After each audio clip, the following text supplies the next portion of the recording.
ఇక varicose veins నుండి విముక్తి పొందండి. ఎవిస్ వాస్కులర్ సెంటర్ ఇప్పుడు మన KPHP లో గ్రాండ్ ఓపెనింగ్ ఏప్రిల్ 4వ తేదీన. నమస్తే శశికాంత్ గారు. నమస్తే ఉష గారు. పెళ్ళైన ఆడపిల్లకి కొన్ని రైట్స్ ఉంటాయని మీరు చాలా సందర్భాల్లో మాట్లాడారు. చాలా మందికి వాటిపైన అవగాహన లేదు. కొన్నిసార్లు ఇంకా ప్రాబ్లమ్ని ఫేస్ చేస్తూనే ఉంటుంటారు. ప్రతి ఒక్క ఆడపిల్ల మాకు ఈ రైట్స్ ఉన్నాయని తెలుసుకోవాల్సిన విషయం అవసరం ఉంది. ఏ రైట్స్ వర్తిస్తుంటాయి, ఏ విషయాల్లో వాళ్ళు ఫైట్ చేయొచ్చు, ఏ విషయాల్లో వాళ్ళకి ఆసరా ఉంటుంది అంటారు? చాలా మంచి టాపిక్ తీశారు ఉష గారు. మీరు ఇవాళ ఆడపిల్లలు అనాథగా బాధపడుతున్నారు, ఇప్పుడు ఎంపవర్మెంట్ అంటున్నారు, కానీ ఇంకా ఆడపిల్లలు సఫర్ అయ్యే వాళ్ళు సమాజంలో చాలా మంది ఉన్నారు. రోజు మా దగ్గరికి క్లయింట్స్ వస్తుండే, నేను నెలకి 100 క్లయింట్స్ని చూస్తుంటాను. ఇంకా ఆడపిల్లలు సఫర్ అయ్యే వాళ్ళు సమాజంలో ఉన్నారండి. ఏ మాటకి మాట అబ్బాయిలు ఉన్నారు, కాదనట్లేదు. ఈ మధ్య అబ్బాయిల సఫరింగ్ కూడా పెరిగింది. బట్ ఎలాంటి ఆడపిల్లలు అయితే అనాథగా సఫర్ అవుతూ వచ్చారో ఆ బ్యాచ్ ఇంకా కంటిన్యూ అవుతూనే ఉంది. ఓకే, ఇప్పుడు ఆడపిల్ల అనగానే పెళ్ళవగానే ఇంటి పేరు మార్చుకోవాలి, కొంతమంది ఆడపిల్లలు అయితే వాళ్ళ పేరు మార్చుకోవాలి, కెరియర్ మార్చుకోవాలి, అత్తమామకి లేకపోతే హస్బెండ్కి ఇష్టం వచ్చిన కెరియరే చేయాలి, వంట పద్ధతి మార్చుకోవాలి, ఓకే, ఎన్నో మార్చుకోవాలి, కట్టు బొట్టు మార్చుకోవాలి, ప్రతిదీ అడ్జస్ట్ అవ్వాలి. ఒక్కసారి ఆడపిల్లకి పెళ్ళి అయింది అంటే ఎన్నో ఫ్యామిలీస్లో మొత్తం అవుట్రెట్ మేక్ ఓవర్ అయ్యి వెళ్తేనే ఆడపిల్లకి అక్కడ ప్లేస్ దక్కుతుంది. లేకపోతే వాళ్ళు డొమెస్టిక్ వైలెన్స్ కి గురవుతారు. అయితే వైలెన్స్ అనగానే ఇది చాలా మంది చూసే వీక్షకులు కూడా అర్థం చేసుకోండి. డొమెస్టిక్ వైలెన్స్ అంటే ఏంటి అని నేను చెప్తానండి. డొమెస్టిక్ వైలెన్స్ అన్నది ఒక act. Domestic violence against women అనేది ఒక యాక్ట్ తీశారు. చాలా వైలెన్స్ అనగానే అందరూ మా దగ్గరికి వచ్చే క్లయింట్స్ కూడా వైలెన్స్ అనగానే అబ్బాయి లేదండి, మా అత్తగారు మా హస్బెండ్ కొట్టలేదండి నన్ను అంటే. డొమెస్టిక్ వైలెన్స్ అంటే ఓన్లీ కొడతామని కాదమ్మా, అందులో ఏమేమి వైలెన్సెస్ ఉంటాయో, డొమెస్టిక్ వైలెన్స్ అంటే ఏంటో నేను ఇప్పుడు మీకు క్లుప్తంగా చెప్తాను.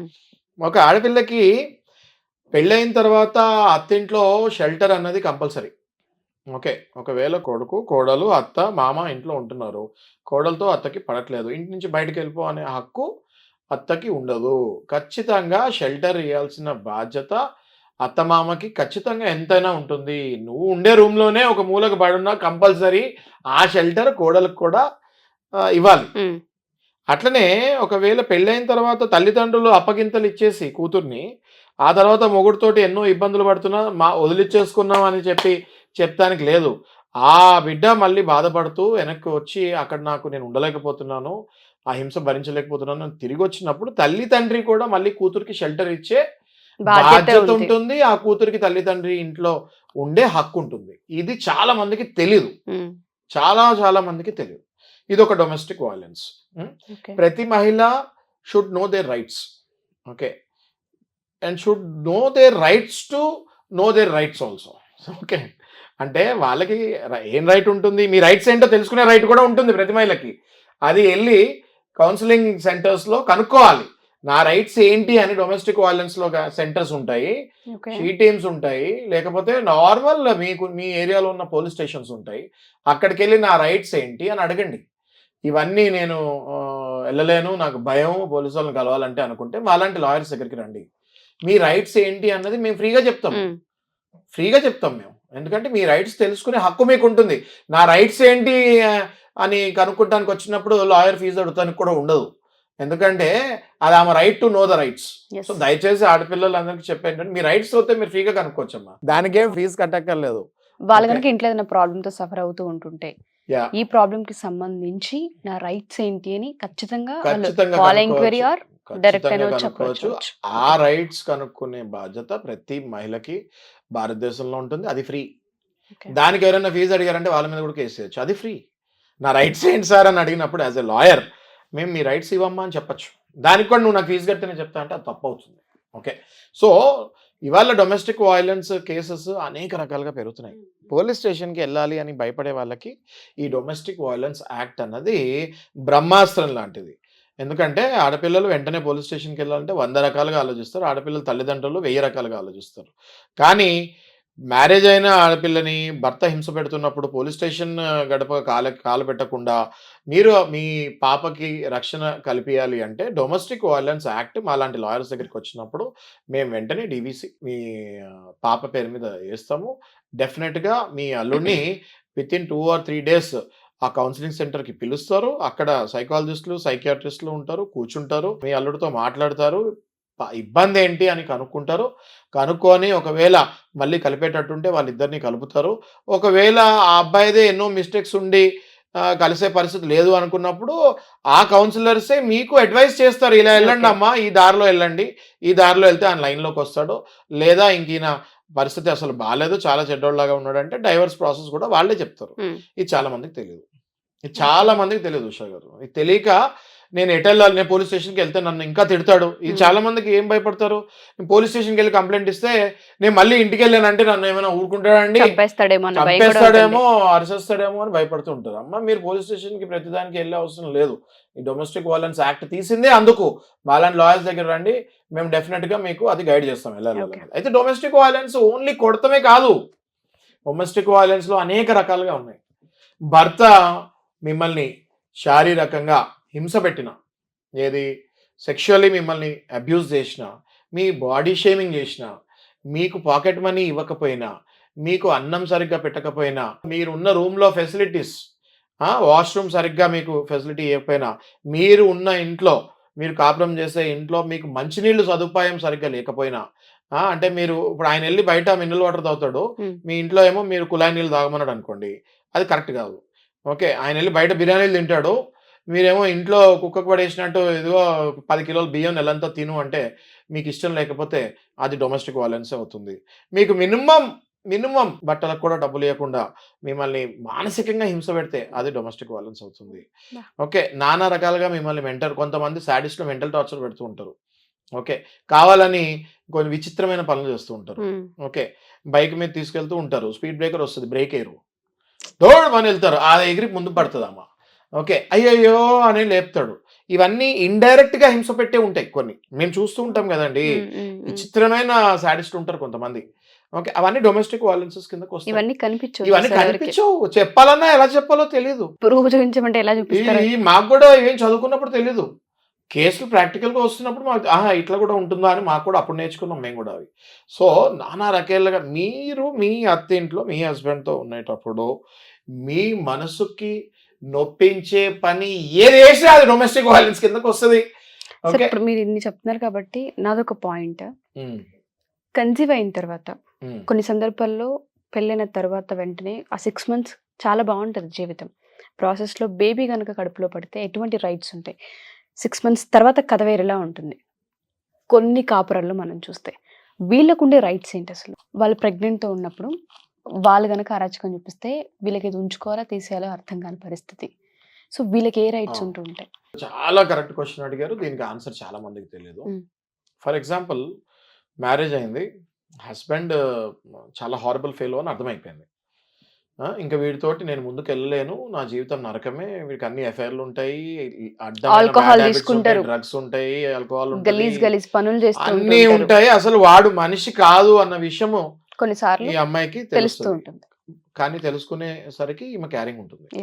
చాలా మంది జీవితాల్లో, ఆడపిల్ల జీవితాలు ఇదే జరిగి పిల్లలు బయట వదిలేసిన వాళ్ళు కొంతమంది తల్లులు అంటే పోషించడానికి వాళ్ళ దగ్గర లేక ఏం చేయాలో తెలియక వదిలేసి అలా బాత్రూమ్లలో, బస్ స్టాండ్లలో, మనం చెత్త కుప్పలలో ఎన్ని చూసిన కేసులు అయితే ఉన్నాయి సార్. మీరు చెప్పింది, మీరు తీసిన పాయింట్ చాలా సెన్సిటివ్ పాయింట్, చాలా ఇంటెలిజెంట్గా జనాలు బిహేవ్ చేయాలి ఇందులో.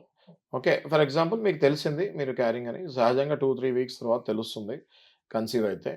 అది తెలిసిన తర్వాత మీకు ఏం రైట్ ఉంటుంది అంటే, ఒకవేళ హస్బెండ్ ఇంత సాడిస్టిక్ ఈగోయిస్టిక్ పర్సన్ మీకుండి మీరు ఇంకా ఆయనతోటి ఎలాగో ముందుకు వెళ్ళలేరు, ఒకవేళ పాపో బాబో పుట్టినా మీతో పాటు వాళ్ళు కూడా సఫర్ అవుతారు అన్న ఐడియా మీకు వచ్చేసినప్పుడు వెంటనే మీరు మీకు అబార్షన్ రైట్స్ ఎట్లా ఉంటాయంటే up to 20 weeks you can take single doctor approval and అబార్షన్కి వెళ్ళొచ్చు.